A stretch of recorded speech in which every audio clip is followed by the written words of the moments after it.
Hello, good night. My name is Eric Rivera. I am a university student, and in this video I am going to explain how apply the techniques of translation by tracing and literal translation, and the text de Lustros Volcanos of El Salvador. Introduction of techniques. First, let's briefly recall what these two techniques are. Literal translation and blue color consists of translation word by word without modifying the grammatical structure of meaning.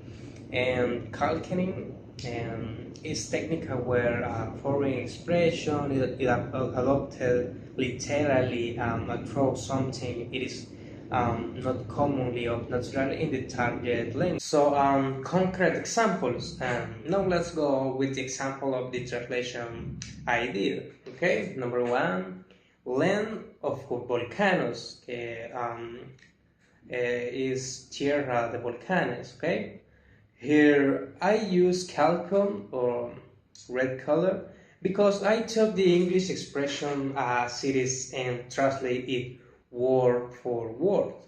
And although in Spanish it could have been simply say país volcánico. Okay. Number two, topographical signature or firma topográfica. Okay. It's also called because this expression is not common in Spanish, but it was literally translated to maintain the original style. Okay. Number three, sculpted the nation story, or esculpió la historia de la nación. And this is literal translation. Okay. Although in Spanish we don't usually use esculpir with historia, I can be understand and the grammatical structure was maintained. Yeah. Number four, historical footprint or huellas históricas. I use calco because this phrase is an idiom in English and I translate it directly into Spanish without adapting it. Okay. Number five, cloud-covered peaks. Cloud-covered peaks. This is literal and ordered meaning are maintaining word for words. Number six, decision management systems. Decision management systems. This is a carbon copy. Okay.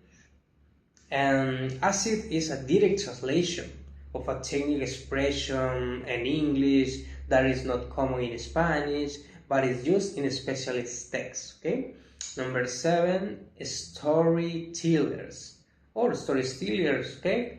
Here I prefer leave it as storytellers, but if I had translate it literal as a storyteller, that would have been a calco copy, okay, with different connotation.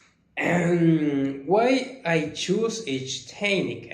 Okay, I choose tracing an expression that were specific or technical to maintain the original style of the source text and respect the cultural context. And I use literal translation in sentences and paragraphs where it was possible to maintain the grammatical structure without losing the meaning in Spanish. So, in conclusion, as you can see, the use of both technique allows me to maintain fidelity to the original text while making the message in Spanish understandable. And thank you for watching the video. If you have any question or want to see more example, you can leave your comments.